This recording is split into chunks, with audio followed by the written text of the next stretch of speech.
Hello everyone. Today we are going to learn about psychoanalytic criticism. The video is going to be about Sigmund Freud's contribution to psychoanalytic criticism.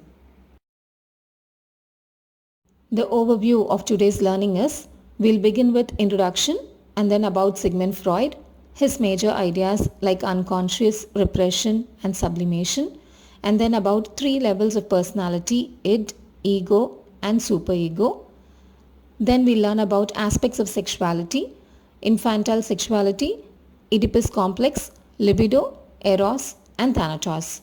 And also we learn about defense mechanisms: transference, projection, screen memory, Freudian slip, parapraxis.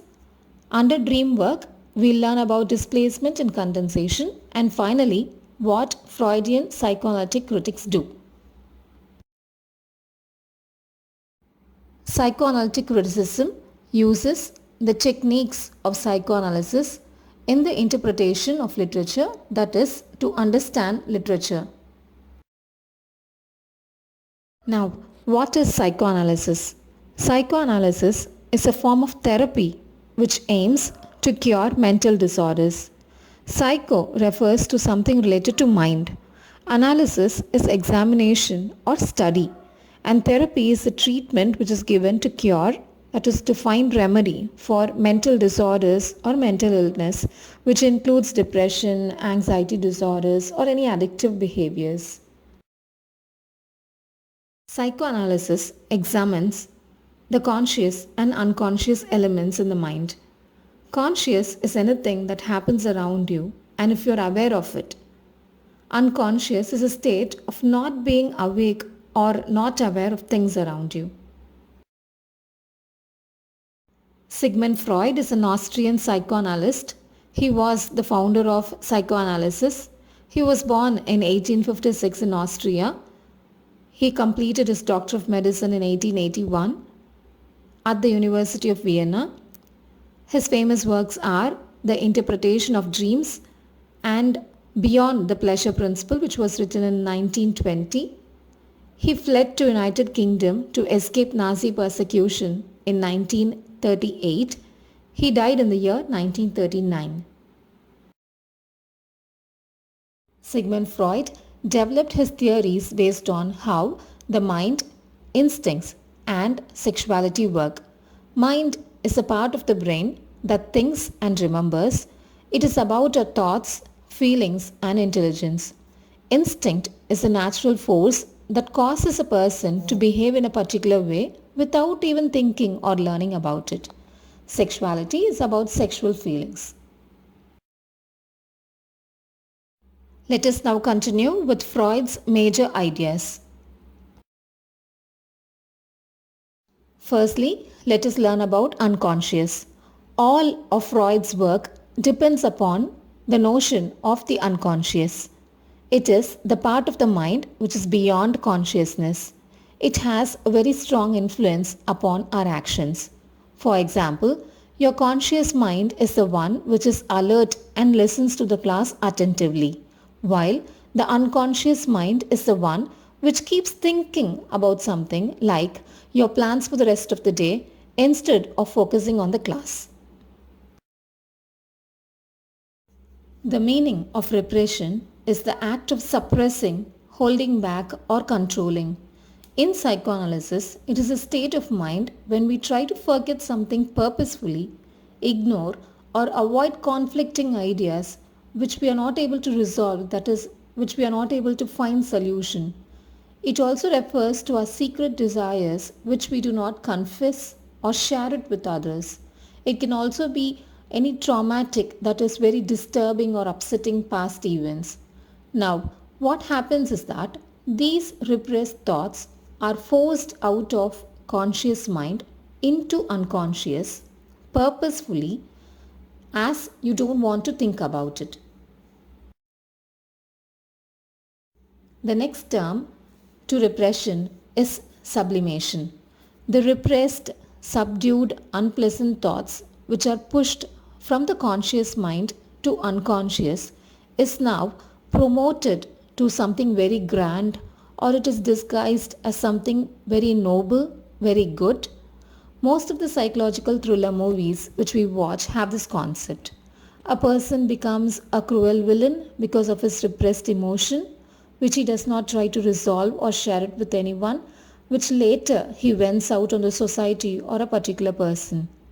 Sigmund Freud, as usual, relates the concept of sublimation to sexual instincts. He says that the sexual urges may be given sublimated expression in the form of intense religious experiences or longings. Now, let us learn about the very important topic, 3 levels of personality, that is id, ego and superego. Firstly, we have id, which represents unconscious. It depends on pleasure principle. It is the primitive and instinctive component of personality. Secondly, we have ego. It represents consciousness. It is the reality principle. It tries to mediate between the unrealistic id and the external real world. Finally, we have superego. It represents conscience, the morality principle. It insists in doing what is right. Let us consider that you love to eat a cake. It is so creamy, delicious, with your favorite flavor, which has all the yummy toppings with nuts and choco chips. Now, the problem is that you are not able to buy it as you do not have sufficient money with you. The id is a personality which is primitive. It depends on the pleasure principle. It needs immediate gratification of its desires. It will tell you to get the cake somehow. It may tell you to steal the cake or give some excuse that you will give the money later. Now, the superego will jump in. It represents the conscience, which is the morality principle. Now, it will tell the moral values of being good, and it will advise you saying that it is wrong to steal and not to buy things on debt or by borrowing money. Then comes the ego. It is a reality principle which tries to sort the things out. It will now try to strike a balance between id and the superego. It will try to convince by saying that it is not okay to steal or to use any unfair means. But it will also tell you to buy something delicious of less cost which is worth buying. Maybe an ordinary cake this time, and it will persuade you to get the cake you desire sometime later. Under aspects of sexuality, we first have infantile sexuality. It is the notion that sexuality begins in infancy, being a little baby, especially through the infant's relationship with the mother. In Oedipus complex, Freud says that the male infant desires to eliminate the father and become the sexual partner of the mother. Libido is the energy drive associated with sexual desire. In Freudian theory, there are 5 stages of focus: the oral, the anal, the phallic, the latent and the genital. It is also called as 5 psychosexual stages of human development. The libido, which is the sexual desire, is described as a force behind the behavior. The oral stage takes place during the period of time from birth of the child till 1 year. In this stage, the libido is in the baby's mouth. It gratifies its libido by tasting and sucking. The second is the anal stage. It is when the baby is between 1 and 3 years old. In this stage, the libido tries to control the bladder and bowel movements. It is a stage when the baby is trained to use the toilet. It learns to control its bodily needs. Third is the phallic stage. It takes place when the child is between 3 and 6 years old. The libido is in the genitals. The child begins to discover the difference between male and female. It is a stage when the Oedipus complex and Electra complex comes into picture. Son getting attracted to mother is Oedipus complex, and the daughter getting attracted to father is the Electra complex. The latent period is from the age of 6 till puberty. During this time, the libido is inactive or hidden. The final and 5th stage is the genital stage. It is from puberty till death. The libido is active again. It refers to the maturing sexual interest. It is when the individual develops a strong sexual interest in the opposite sex. Eros and Thanatos. Freud called Eros as a life instinct. It is a Greek word for love. Thanatos, it is a Greek word for death. It means the death instinct. Defense mechanisms are the psychic procedures for avoiding painful admissions or recognitions. The important terms in defense mechanisms are transference, projection, screen memory, displacement, and condensation. Transference is a phenomenon whereby the patient under analysis redirects the emotions recalled in analysis towards the psychoanalyst, that is, towards the doctor who is treating him. Thus, the antagonism or resentment, the enmity felt towards a parental figure in the past might be reactivated but directed against the analyst, the doctor.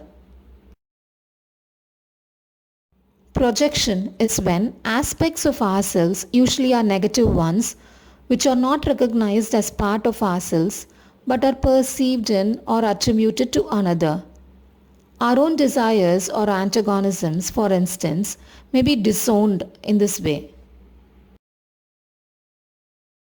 Screen memory is a trivial or inconsequential memory whose function is to obliterate, that is, remove a more significant one. A well-known example of screen memory is Freudian slip, which Freud calls as parapraxis. The repressed material, that is suppressed or controlled emotions in the unconscious, finds an outlet through our everyday activity. For example, as slip of the tongue, slip of a pen, or unintended actions. For instance, saying the wrong name may be by addressing your sibling with your friend's name. The next important Freudian terminology is the dream work. It is the process by which real events or desires are transformed into dream images. These include displacement and condensation. In displacement, one person or event is represented, displaced, that is replaced, by another which is in some way linked or associated with it. It may be because of a similar sounding word or by some form of symbolic substitution. Let me give you an example. You may have had a dream where you call your madam, your teacher, as ma or mom. It may be because of the symbolic substitution, as the teacher and mother both are authoritative figures, or even similar sounding words. In condensation, a number of people, events, or meanings are combined and represented by a single image in the dream. Therefore, the characters, motivation, and events are represented in dreams in a very literary way, that is, fictional or imaginary way. It involves the translation by the dream work. It translates the abstract ideas or feelings into concrete images. Dreams, just like literature, do not usually make explicit statements. Both tend to communicate indirectly. It avoids direct or open statement. They represent meanings through ideas of time, place, or person. Now, let us consider what Freudian psychoanalytic critics do. Firstly, Freudian psychoanalytic critics distinguish between the conscious and the unconscious mind. They also aim to resolve, that is, to find solution for the conscious and unconscious motives. Secondly, Freudian psychoanalytic critics focus on the unconscious motives and feelings of both the author and the characters that are depicted in the work. Thirdly, they reveal the classic psychoanalytic symptoms such as oral, anal, and phallic stages of emotional and sexual development in infants in the literary work. The critics try to apply psychoanalytic concepts to literary history in general. Finally, they try to identify the psychic context in the literary work. Here is a reference for further study.